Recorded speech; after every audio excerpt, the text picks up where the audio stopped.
Switching gears, your piece that came out this weekend on Israel at war with itself is fascinating. How broad, how deep, and along what lines are the divisions today in Israeli society?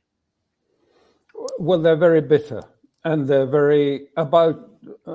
about half and half, which makes it very serious. And the roots of it, they talk about it, and they say openly, and Netanyahu says his aim at the moment is, if you like, to dismantle the deep state in Israel. Well, to outsiders, people think, what on earth is he talking about? So what really is at issue here is the sense that we have two opposing sides, if you like, who are struggling for control of the state. On one side, if you like, is Netanyahu and his cabinet. And that reflects two things very powerfully. One was a demographic change that took place at the last election, a cultural, ethnic change. This was that for the first time, the Mizrahi, that is the Jews of North Africa and the Middle East, and their allies in the religious, national religious front, took power. And they took power, and why I call it an ethnic cultural is that they have a very different view of what Judaism is. They don't regard the liberal, if you like, European Jews in Israel as being sufficiently Jewish. I mean, that's their perception. They regard them as compromisers with the West, compromisers with the Palestinians. The Mizrahi have always been quite hardliners. They were in the Irgun, which was the sort of military movement founded by Begin in 1949, which was involved in clearing Palestinians from the ground. And then they became part of Likud. And then on the other hand, you have, if you like, the European elites, the European Jews that came to Israel and who've been the majority and who've controlled the main institutions of the state for 20 years or more. And this big change that took place at the last election has sort of precipitated this internal war. And it's also an ideological war, because the old Labour Party, which was in power for years until the death of Rabin, essentially, had a security concept, which was simply that Israel could not permanently control the region, stop all efforts against it by deterrence, simple deterrence. But it also, the dilemma for them was they couldn't actually, Israel didn't have the economic forces, didn't have the ability to mount a big army, if you like, a large enough army to control everything. So they would have to rely on good intelligence and reservists. And of course, all that broke down on the 7th of October. The intelligence and the fact that they didn't have a big enough army, essentially. And so the other side of it, this ideological divide, as opposed to the ethnic cultural one, is that the right and Ben-Gvir and Smotrich are saying very clearly, this doesn't work. The aim of having deterrence, it failed. And the answer is because look what Hamas did on the 7th of October. It's failed. The only solution, therefore, is the expulsion, voluntary or compulsory, of all the Palestinians from Greater Israel. And that this has to be done. And one of the reasons this is so explosive at the moment is that Smotrich, I remember listening to him giving a talk, I think, to the Likud at that time. And he said, look, this is the plan, how we are going to remove the Palestinians and extend and create Greater Israel. But we need an emergency. We need a big war to bring this about. That's the only way we can really get this to take place. And so when we hear the talk, and Netanyahu said, I'm not going to allow the deep state to take over. What we're talking about has been a slow coup d'etat. This is what the Israelis themselves talk about inside Israel, that the Supreme Court took to itself some years ago the powers, if you like. There's no constitution. Unlike America, there's no constitution. There are a series of basic laws, and the Supreme Court chooses to interpret those, but not according to a constitution. And then it has assumed to itself later judicial review of all government legislation. So it can say whether it's acceptable in terms of basic laws or not. In a sense, they were taking complete control of the executive away from parliament. So all parliamentary legislation by the majority could be annulled by the Supreme Court on any number of reasons.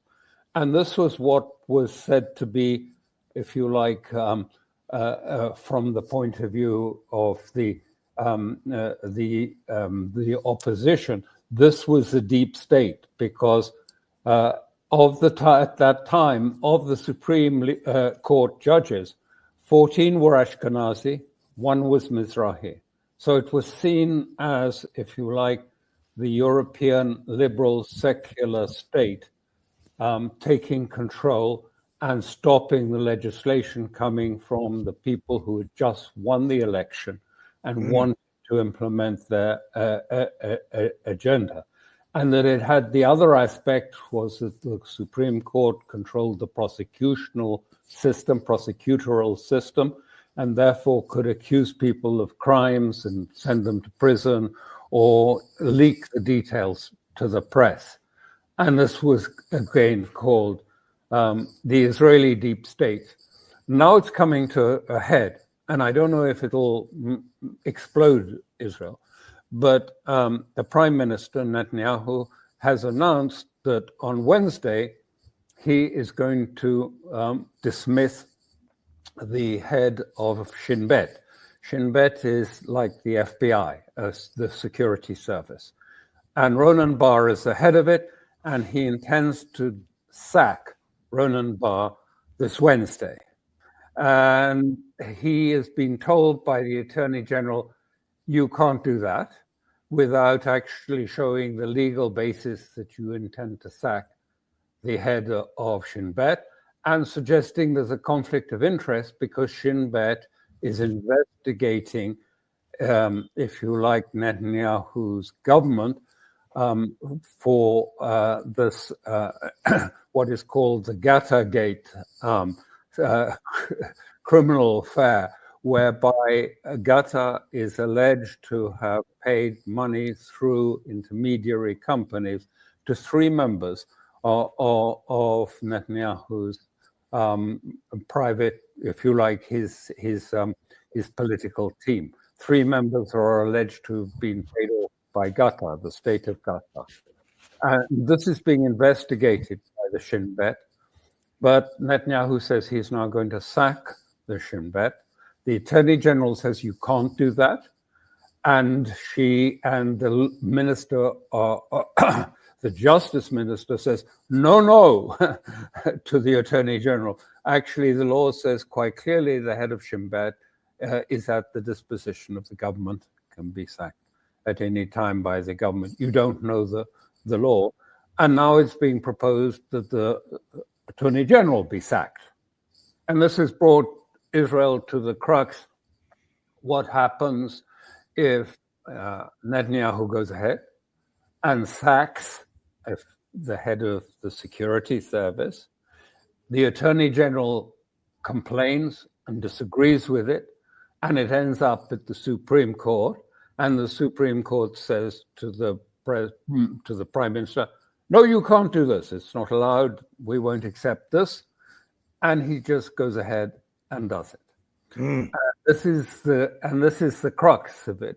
Sounds like the other aspect of it, but it's the sense of which side is going to conquer and control. Sounds like they're on the precipice of some sort of an irreconcilable clash. I mean, how do you reconcile the old world religious old testament? Israel is only for the Jewish people, with a modern secular equal rights believing democracy. You can't really reconcile those two inside the borders of the same state.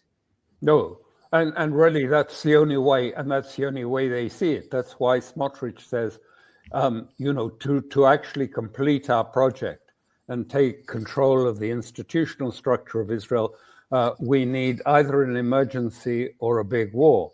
And this is my point in writing the piece, was to say, I don't know how much this is understood in Washington. You'd be a better judge than me on that, these intricacies and the sort of also the eschatological part of it, to a very transactional administration in Washington who believes in sort of utilitarian pressures on countries. I don't know if the president understands the Middle Eastern mind, or if the Middle Eastern mind understands the president. I mean, when Donald Trump says, "Do as I say, or there will be hell to pay," to me, that is almost an incentive in the Middle Eastern mind to do whatever they want, to do the opposite of what he is commanding them not to do. Am I right? Exactly, because, the people on the right, I mean, Ben-Gvir and Smotrich are plain about it. When they talk about the big war, they're talking about Armageddon. And so when Netanyahu says, I'll let hell loose on you, I mean, their answer is, bring it on. Bring it on. That's exactly what we want, and we can complete the project. So we do have a sort of nascent civil war taking place. And I call it the kingdom of Judea, which is the settlers and all the element of the right, which is powerful and has its own military, has its own police, if you like. And on the other side, the conventional forces of the European secular liberal elites, who have the forces of the Law and Order Security Council. They have the old IDF, the old military establishment, and they have usually most of the press on their side. So these are the two forces I think are coming and going to likely clash, and it means that Trump's tools of threat and trying to create the conditions for a negotiation. I mean, with eschatological, of people who are looking forward to redemption and to Armageddon taking place as a means to bring their project, because it's a completely different epistemological basis of thinking from Trump's. It is, this is revelation, and we are obliged, in the case of revelation, to obey and to abide by God's commandments. That's it. There's no negotiation about this. This is revelation. It's not a matter for discussion. Are you of the view that Donald Trump is sick and tired of Bibi Netanyahu, and that's why he has dispatched Mr. Witkoff and others to negotiate directly with Hamas? And if you are of that view, how does that play out in Israel, in Israeli politics? Well, Israel went mad when it discovered that. And there's an article that's been written, it's hidden behind you have to be a subscriber to read it properly. But essentially, it seems it was discovered by their Intercept, the equivalent of NASA, the Intercept Committee, 8,200 organization picked up somehow that this was happening, that the Americans were talking with Hamas directly. And they were furious with that. And they were furious that it was to bring back the American hostages. So they deliberately leaked it. And as the article describes it, immediately, Washington was astonished that, they were being attacked on all fronts about the envoy who had met with Hamas, and they managed to dismiss him. So it was deliberately sabotaged by Netanyahu and his group. And Netanyahu seems also at the moment determined to sabotage Witkoff's attempts at returning to the war in Gaza, to Witkoff's attempts to have the stage 2 of the ceasefire take place, because Netanyahu is determined to keep his government intact, and to do that and to keep Gvir and Smotrich and the right involved in it, he needs to say, we are going back to war against Gaza. Even though it's a war that hasn't been successful, it has not achieved its ends, its objectives. Hamas is still in power, but nonetheless, that seems to be necessary to keep it's intact, and also necessary when I go back to what I was saying about the objects of the emergency or Armageddon or a big war, is, to increase the war across the whole of Greater Israel, to remove the Arab presence, or expel those that will not leave voluntarily from that area. You quote an Israeli school child as saying, how can we condemn Hamas for killing innocent men, women, and children on October 7th when we have been doing the same? Is that attitude beginning to become pervasive amongst Israeli society? I think it's discomforting.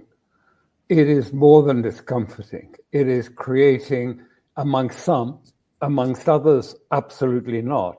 But many people, it is raising the question. How do we go on in this way? Is it really possible to continue on the basis that we assume that anyone that is not a Jew wants to kill Jews, and therefore they are Amalek, and we must destroy them? Is this the future to replace the Ben-Gurion model of deterrence, that we now have to become really a sort of a project, a killing machine project, in order to preserve Israel and to keep it? How do we keep our values? How do we keep what Israel stands for in this context? Is that really the basis on which the society can come? Well, this is the issue that's tearing Israel apart, and why I'm saying, it's coming to a point where the thing may explode, because there's no clear answer to those. These are deep questions, and there's no easy answer to those questions about what the future of Israel is. But this is coming to a head. Going back to the old Ben-Gurion one, does that work? No, most Israelis don't believe it worked. That's why 70% of them believe that the Palestinians must be removed from Gaza, because they don't believe that Hamas can be deterred in Gaza. So there's no real solution.